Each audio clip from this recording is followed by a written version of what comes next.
bonjour à toutes et à tous, ravi de vous retrouver pour ce nouveau Buzz TV diffusé sur Figaro TV. Mathilde Seifer est avec moi aujourd'hui, ça va Mathilde ? Ça va super. C'est lundi, c'est le premier de la semaine et vous allez voir notre invitée du jour, vous la connaissez, elle a le sourire qui rassure, mais la relance qui pique. Habituée des téléréalités, elle jongle entre confidences, séquences calibrées avec une aisance redoutable. Méfiez-vous, derrière son air solaire, elle sait mener la danse et garder la main, même quand ça déborde, elle orchestre, elle tient la cadence.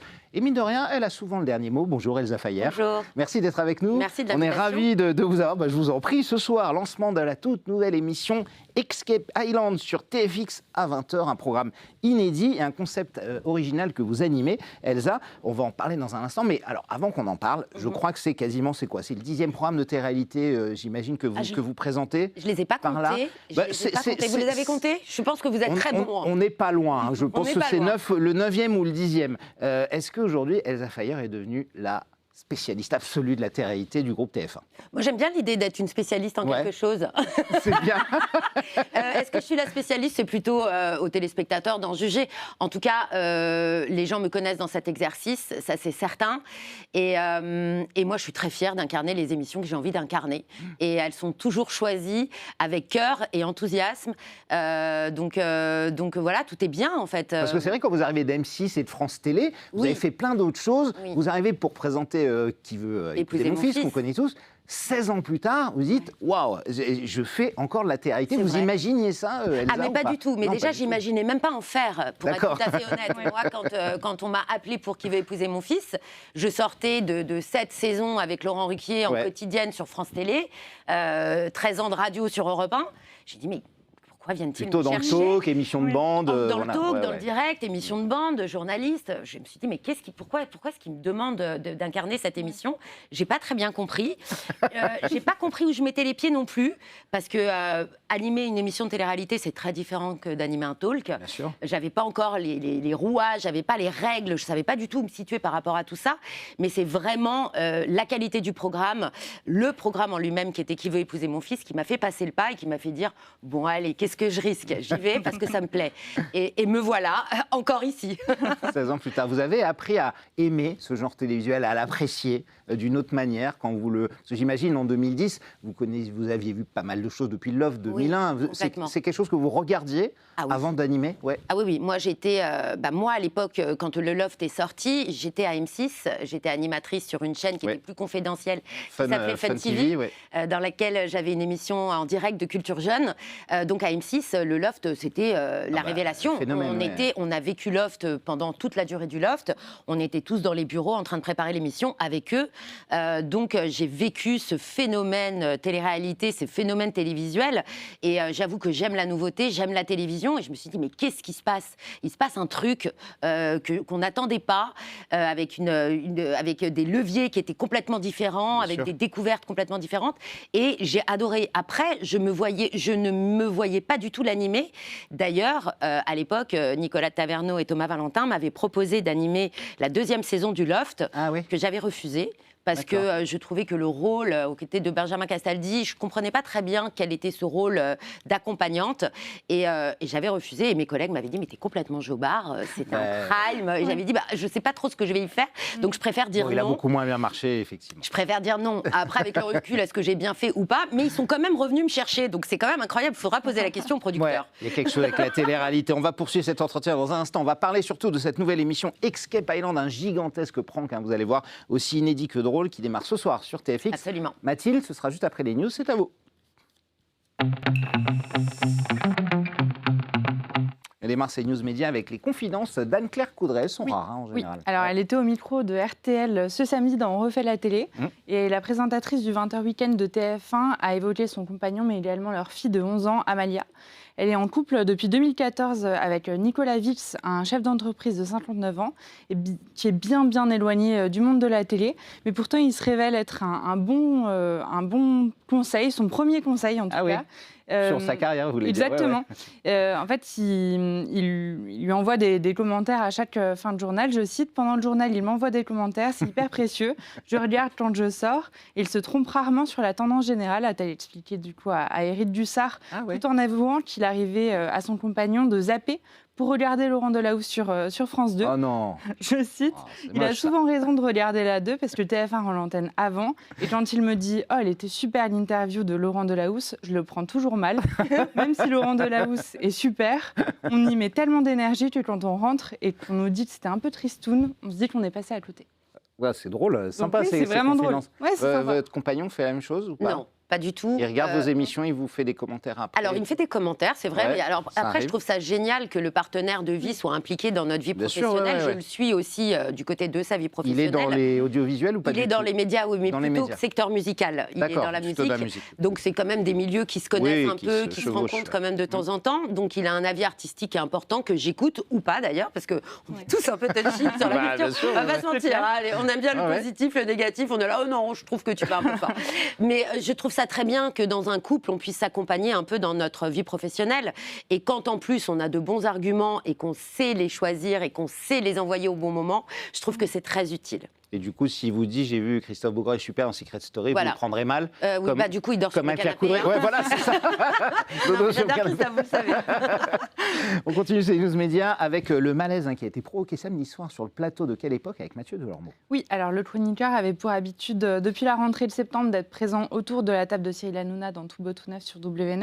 Ouais. Et alors seulement depuis le 23 avril dernier, c'est silence radio, en cause des échanges peu aimables avec l'un des régisseurs du plateau et des retards répétés, selon les rumeurs qu'on entend. Ça fait plus d'un mois qu'on ne l'a pas vu, en fait. Tout à fait. Mais alors, ni Cyril ni l'intéressé n'ont évoqué ces raisons. Invité sur le plateau de Quelle époque, samedi soir, pour la sortie de son livre « Addiction, il a suffi d'une fois », Mathieu Delormeau a été interrogé sur son avenir télévisuel chez Hanouna. Et alors, dès lors, moment de flottement sur le plateau. Au bout d'un moment, gêné, il a quand même fini par répondre par une pirouette, arguant se concentrer sur la promotion de son livre, sans pour autant être fermé à l'idée de rejoindre Léa Salamé dans Quelle époque. On va en parler, a-t-elle abrégé. Elle a dit ça à la fin, on va en parler. On va en parler. Mais la question se pose de l'arrivée de Mathieu Delormeau chez Léa Salamé. Je pense qu'il a dû dire ça, genre je suis ouvert à toute... je suis ouvert parce que c'est vrai qu'on l'a pas vu chez Cyril Hanouna depuis plus d'un mois et quelques. Son évolution, qu'est-ce que vous en pensez? Alors, c'est vrai qu'il a écrit un livre assez courageux sur l'addiction. Il a beaucoup souffert de problèmes avec la drogue notamment. Comment vous trouvez cette démarche? C'est fort, important de le faire. Il a l'air mieux d'ailleurs, effectivement. Oui, enfin on a vu alors la qualité d'un programme en direct dans lequel on s'exprime assez librement, dans Tout beau tout neuf, c'est qu'on sent, nous, en tant que téléspectateurs, quand quelqu'un ne va pas très bien. Donc, je pense ne pas avoir été la seule à voir qu'il y avait un petit malaise. Oui, ça allait pas bien. Et puis, il y a eu des soucis aussi qui ont été portés dans la presse. Donc, évidemment, on s'est rendu compte quand même qu'il y avait quelque chose qui ne fonctionnait pas très bien. Après, moi, ce n'est pas quelqu'un que je connais personnellement, donc je ne peux pas m'exprimer à sa place. Oui, je parlais de la démarche globale de... La démarche globale, je trouve ça toujours extrêmement courageux de parler des addictions, parce que c'est aussi une mise en garde. J'ai entendu d'ailleurs un interview quand j'étais en route vers vous, où il essayait de dire aux gens, quand on est en dépression, il faut faire un petit peu attention à plutôt aller consulter que d'avoir recours à des substances illicites de ce jour qui peuvent être très addictives et qui peuvent vous coûter très cher. Donc j'ai l'impression qu'il y a une petite démarche de rédemption. C'est pas le premier à le faire. Je trouve ça courageux et en même temps, je trouve qu'il y a quelque chose, après c'est très personnel, il y a quelque chose qui dit que j'ai toujours besoin qu'on parle de moi. J'ai toujours besoin, quand je traverse quelque chose, d'échanger. Je veux dire, il y a plein de gens qui vont pas bien, c'est pas pour autant qu'ils écrivent des livres. Après, je trouve la démarche utile. Oui, ce qui lui a été reproché. Alors lui a dit que ça l'aidait, effectivement, de s'ouvrir au public. Ça l'aide et puis ça peut Comme Katrina aider. Patchett l'a fait avec ses problèmes de boulimie. Effectivement, elle a fait un livre, elle est venue en parler. Mais aussi. en fait, on se rend compte, c'est vrai que moi, je suis quelqu'un d'extrêmement pudique, donc j'ai du mal un peu à parler vous cachez pas. C'est pas mon délire, c'est pas mon ADN. Mais après, chacun fait comme il le sent. Mais je trouve quand même que malgré tout, c'est toujours utile à la réception des gens qui peuvent se trouver et qui se trouvent actuellement dans le même genre de positionnement. On se dit, bon voilà, on n'est pas tout seul, il en parle, il a la parole, on le voit, comment il a fait, qu'est-ce que je peux prendre. Donc oui, la démarche est positive. Ça peut aider d'autres gens, effectivement. On termine ces infos, Mathilde. Le chiffre du jour, 9 millions. C'est exactement, c'est en millions, c'est le nombre de téléspectateurs à avoir suivi samedi soir la finale de la Ligue des Champions opposant le PSG à Arsenal. Et alors ce chiffre tient compte à la fois des aficionados sur M6 et sur Canal+. Le doublé des Parisiens a été suivi environ par 6,2 millions de téléspectateurs sur la 6 entre 18h et 21h, ce qui représente à peu près 36% du public, donc c'est énorme, et 2,9 millions sur Canal+ et Canal+ Foot. Donc un pic à 10,4 millions de téléspectateurs a également été relevé au moment du coup de sifflet final. Mais alors à titre de comparaison, c'est un peu moins que la première victoire du PSG l'an passé, qui avait réuni 11,5 millions de téléspectateurs. Oui, qui était en prime time, au fait, oui, effectivement. Et là, le match a fini au moment où le prime time démarrait, donc c'est sûr qu'ils allaient faire un peu moins. Vous avez fait quoi, vous, samedi soir? Vous avez regardé foot, vous avez regardé le tennis, vous étiez au concert d'Aya Nakamura, il y avait tellement de choses. Alors, je n'ai pas regardé le tennis cette année. D'accord. Parce que j'ai loupé la première et la deuxième saison de Roland-Garros. Je n'ai pas suivi, en fait. Ah, vous n'avez pas suivi la première semaine, d'accord. C'était compliqué. Bon, après, j'ai vu des bribes, évidemment. En revanche, j'ai suivi le foot, évidemment, et j'ai trouvé qu'il y avait une effervescence très sympathique. Alors, quand vous parlez de 9 millions de téléspectateurs au lieu de 11, j'ai constaté quand même qu'il y avait des hordes de supporters qui étaient logés dans les cafés. Il fait chaud.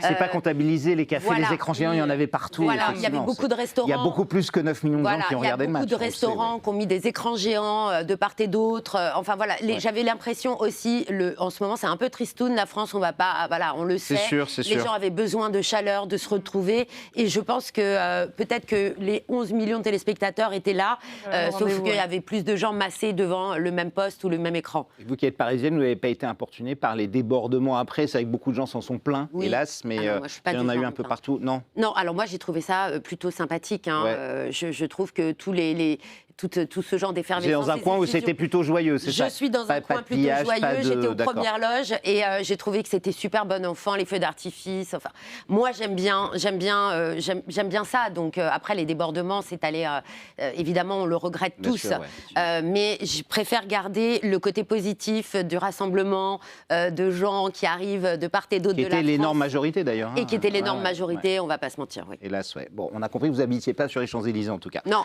j'ai pas cette chance. Peut-être que oui. C'était pas le cas. Sinon, vous auriez sûrement réagi autrement. C'est terminé pour les news, Mathilde. Il y en aura d'autres dès demain. On passe au grand entretien du Buzz TV. Nous sommes avec Elsa Fayer. Escape Island, c'est le titre de la nouvelle émission de télé-réalité. Ce sera lancé ce soir, 20h, sur TFX, avec vous aux commandes, Elsa Fayer. Et si vous pensez que j'ai mal prononcé Escape, pas du tout en fait. Ça s'appelle bien Escape Island. Et il y a une très bonne raison à ça et à ce jeu de mots que je vous propose de découvrir tout de suite dans la bande-annonce. Vous avez des vies de dingue, vous êtes partout. Vous avez bien mérité une petite pause.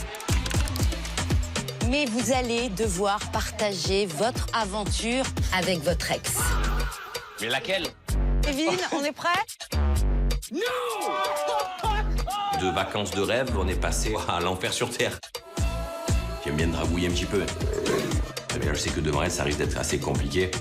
Pour fuir, vous allez devoir gagner ensemble. J'ai la mienne comme jamais pour quitter ce jeu. Alors, cette émission, évidemment, c'est un énorme prank, un canular, comme on dit. Racontez-nous comment ça s'est passé, ce concept. En gros, vous faites venir des gens et là, ils découvrent qu'ils vont devoir rester avec leur ex. C'est ça. Ah non, ils sont venus en vacances. Ils étaient hyper contents de se retrouver au soleil, etc. À la base, vous leur dites quoi? Vous leur dites, vous venez à Marbella en vacances? Absolument, vous venez à Marbella en vacances. Évidemment, il va se passer quelque chose. Voilà. Oui, sans doute, parce que c'est des candidats qu'on a déjà vus dans des Bien sûr, c'est des candidats emblématiques qui sont très suivis par les téléspectateurs et par les internautes. Donc, ils savaient qu'il allait se passer quelque chose, mais c'était loin de s'imaginer qu'ils allaient devoir partager leur villa avec leur ex et de plus collaborer avec eux pour pouvoir sortir de ce petit enfer, un joli enfer mais un enfer quand même. Donc non, ils sont arrivés, ils étaient hyper détendus comme vous voyez sur la bande-annonce, ils sont très détendus, ils sont prêts à faire la fête et puis très vite, évidemment le climat change quand je leur annonce quand les ex arrivent, un ex chacun aura un ex qui va débarquer. Ils ne savent pas encore de quel ex il s'agit, donc voilà, ça commence à émettre des pronostics sur qui. Ça commence aussi beaucoup à se charrier, parce que chacun va essayer d'envisager l'ex de l'autre, ce qui est très drôle. Ouais. Oui, puis ils se connaissent quand même, ils se sont déjà côtoyés et tout. Donc ils connaissent un peu le palmarès de chacun, ils savent quels sont les ex avec qui ça peut bien se passer, quels sont les ex avec qui ça va coincé, et c'est ça le plus drôle. Et il y a vraiment un esprit dans cette aventure, un esprit très feel good, un esprit de grande charriade. Moi, par moments, j'avais l'impression d'être dans Les Bronzés, parce que tout le monde ça se chante pas mal, hein, en fait. Il paraît, ouais, c'est vrai. Ils sont tellement heureux du malheur des autres, ils sont tellement heureux d'avoir un ex, qu'ils aiment pas trop, mais quand ils voient à côté l'ex qui débarque, ils se disent, mais attends, il y a bien pire que moi, et ils sont à fond dans la charriade, ils se mettent des bâtons dans les roues. Évidemment, ils ont une possibilité de sortie. Ils peuvent sortir. La grande porte exit est pas très loin. La seule chose, c'est que pour sortir, il faut gagner les jeux à 2. Évidemment, on a corsé un peu les choses. On a fait collaborer, bien sûr. Ouais. On a fait en sorte que les jeux soient des jeux collaboratifs et des jeux assez collés serrés pour les mettre bien mal à l'aise face à des situations bien gênantes. On sent la patte d'Antoine Henriquet, le producteur, notamment de A Production, qui produit Les Anges, qui produit Frenchy Shore. Voilà. Oui. Après, toute proportion gardée, mais quand même, ils savent que voilà, il y a des petits rapprochements qui sont utiles et obligatoires pour pouvoir s'avancer devant la porte de sortie où ils vont être face à l'ultime dilemme. Partager la somme, partir en bons ex ou se voler. Parce qu'ils peuvent se voler mutuellement. C'est ça le pire. C'est terrible, ça. Vous avez poussé loin le vice là-dessus. Hein. On leur laisse champ libre. Oui, c'est eux qui décident. C'est eux qui décident. Ils ont 2 boutons. Un bouton, je partage. Un bouton, je vole. À eux de jouer. Et vous n'êtes pas prêts à ce qui va se passer. Non, je pense que non, ouais. Et alors, vous avez déjà connu ce genre de canular avec Mon incroyable fiancé. C'est très différent quand il y a à animer, quand il y a une grosse surprise comme ça. Alors oui, c'est différent à animer dans le sens où on ne veut pas que la supercherie, évidemment, tombe à l'eau. Parce que si la supercherie tombe à l'eau, il n'y a plus de supercherie et on peut plier bagages et rentrer en France. Donc évidemment, c'est des émissions dans lesquelles je dois jouer avec tous les petits détails que j'ai face à moi.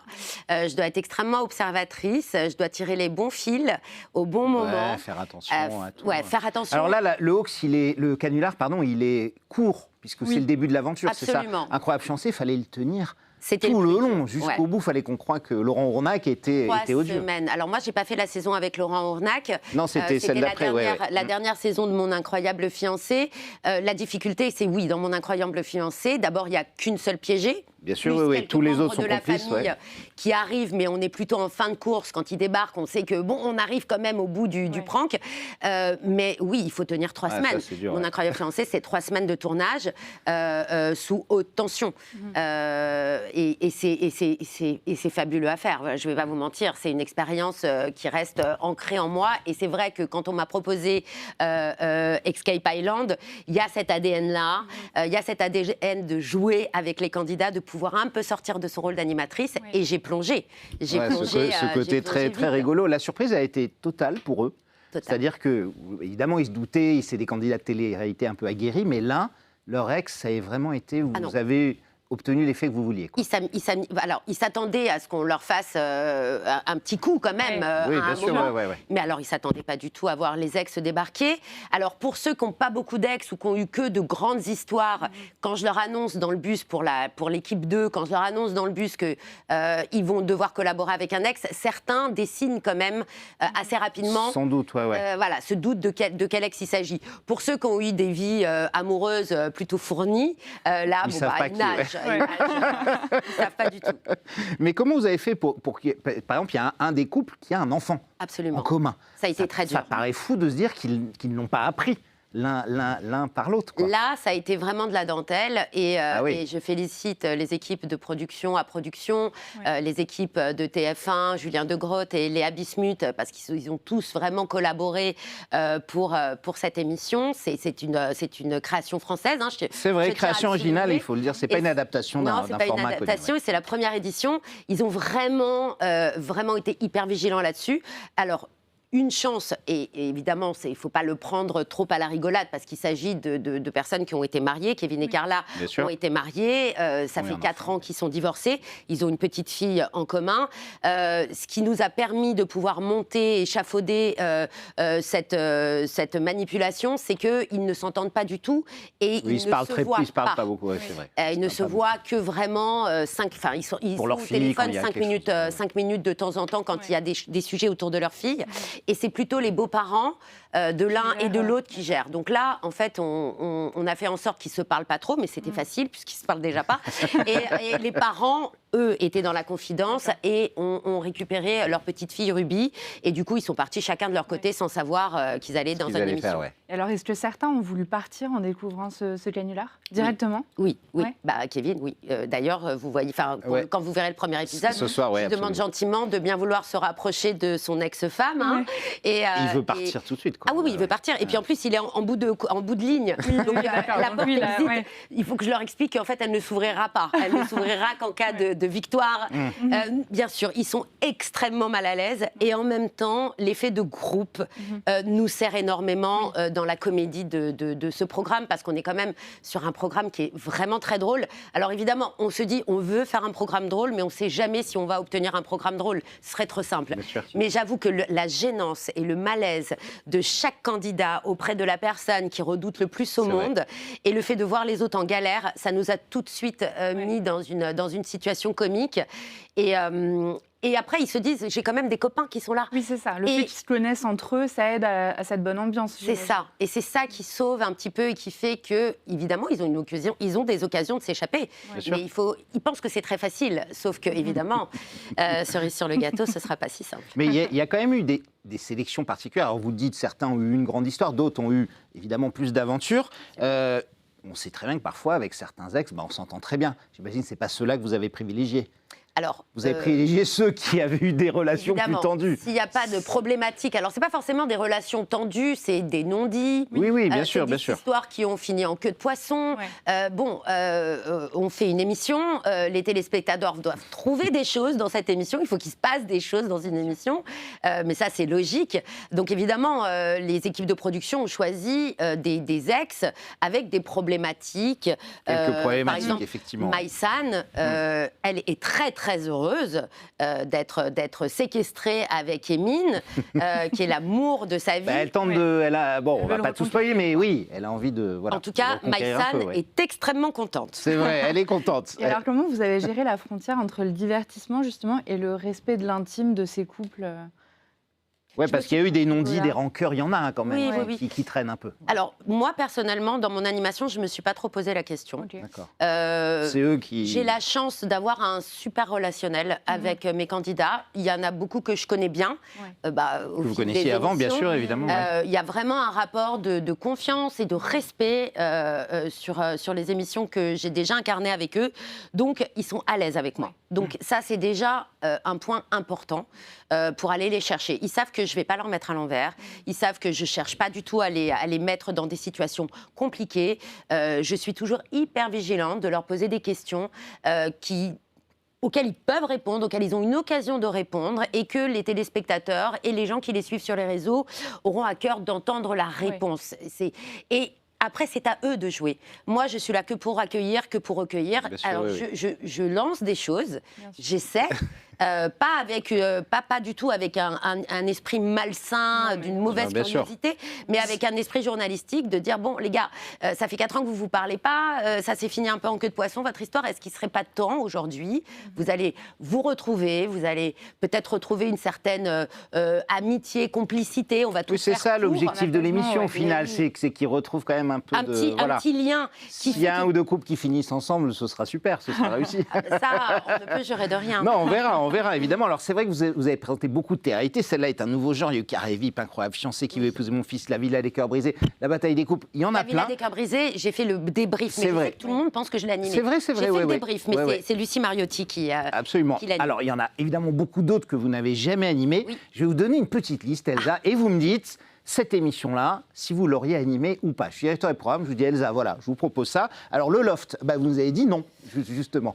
Si vous avez proposé le loft. Si on m'avait proposé le loft à l'époque... Premier, voilà, on va dire le 1. Oui, le premier, si on m'avait proposé de l'animer, j'aurais dit oui. Ouais. La seule chose, c'est qu'il était déjà incarné par Benjamin Castaldi, qui l'a fait ouais. super bien, et que le rôle qu'on me demandait de porter était un rôle que je ne trouvais pas très intéressant pour moi. D'accord. Mais oui, j'aurais animé le loft parce que la curiosité des nouveaux formats, l'envie de débroussailler un peu Oui, tout ça. c'était la première, oui. Oui. Et alors, L'amour est dans le pré. Est-ce que vous auriez aimé présenter L'amour est dans le pré? Je sais pas. On ne parle pas de l'animatrice. Hein. L'émission arrive, on vous la donne. Est-ce que vous dites oui ou non par rapport à vos valeurs, à ce que vous Je pense qu'à l'époque où L'amour est dans le pré a été présenté à l'antenne, proposé à l'antenne, j'aurais sans doute dit non, parce que je ne me serais pas trouvée légitime là-dedans. Je n'avais pas encore fait de télé-réalité. Après, entrer en contact avec les gens qui sont en difficulté, etc. Si, par exemple...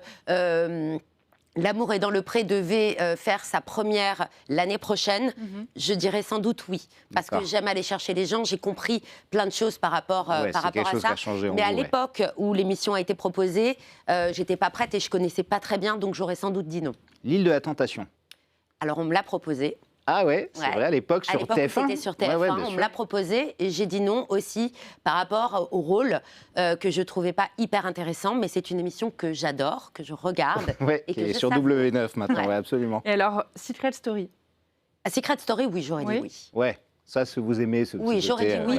Pour le direct, pour le débrief, pour la nouveauté des candidats, pour le mystère, pour la découverte des secrets, pour le gaming. J'adore le gaming, en fait. Donc oui, j'aurais dit oui. Une petite dernière, le Bachelor. Non, j'aurais dit non. Parce que pareil, qui est plus trop dans l'air du temps aujourd'hui, mais qui, bon, à l'époque, effectivement, alors, moi, on rappelle un candidat avec 20 prétendantes et il les chasse au fur et à mesure. Je trouve que la télé-réalité, tout dépend. Voilà, elle peut se, et d'ailleurs, elle évolue. Je pense que le Bachelor aujourd'hui, s'il devait se représenter, parce que la dernière édition a fait un flop, parce que aussi, je pense qu'il y a pas mal de choses qui n'ont pas été prises en compte par rapport au monde dans lequel on vit aujourd'hui, à la place des femmes. Mais je pense que un homme avec plusieurs prétendantes ou une femme avec plusieurs prétendant peut se jouer encore, peut-être avec d'autres leviers. Moi, en tant qu'animatrice, je n'irai pas parce que, pareil, la consistance du rôle ne me convient pas, mais je trouve que l'ADN du projet est toujours sympathique. Moi, j'ai adoré suivre le Bachelor. Je suivais avec ma petite fille à l'époque qui devait avoir 4 ou 5 ans. On ne loupait pas un épisode et on était morte de rire. Laquelle n'aura pas la rose, effectivement. Voilà, laquelle aura la rose. Ça marche toujours. Et juste une dernière question, parce qu'on arrive déjà au bout, Elsa. C'est vrai qu'aujourd'hui, mais non, mais bien sûr que non, mais dans la télé actuelle du streaming, des réseaux, du linéaire, quel format vous rêveriez d'incarner, de créer comme ça? Si j'avais une baguette magique, producteur, je vous dis, Elsa, vous présentez ce que vous voulez demain. Quel type d'émission vous aimeriez faire? Ça peut être une existante déjà ou non existante. Ce serait une création, parce que j'aime les nouveaux challenges. Ce serait une création toujours dans la surprise. Parce que j'aime les surprises et surtout j'aime l'essence même des gens. C'est-à-dire que je pense qu'on n'est jamais plus soi-même que lorsqu'on ne s'attend pas à ce qui va arriver. Donc voilà, j'aimerais une émission dont les piliers seraient la surprise, la bienveillance, le rire, parce que j'aime les émissions croustillantes et en même temps drôles et qui ne se prennent pas au sérieux, et beaucoup d'autodérision. Donc voilà, après il faut écrire. On vous note tout ça et on le met dans notre petit mixeur pour ressortir l'émission. Merci d'être passé nous voir, Elsa Fayer. Je rappelle qu'on retrouve tous les jours à partir de ce soir 20h sur TFX. Si vous ne voulez pas le JT et l'angoisse, vous allez sur TFX. Escape Island vous souhaite une très belle saison. Et Mathilde, on sera là dès demain avec le chanteur Michelangelo Loconte. Souvenez-vous, Mozart, l'opéra rock. Il sera là dès demain sur notre plateau. D'ici là, prenez soin de vous et merci de votre écoute.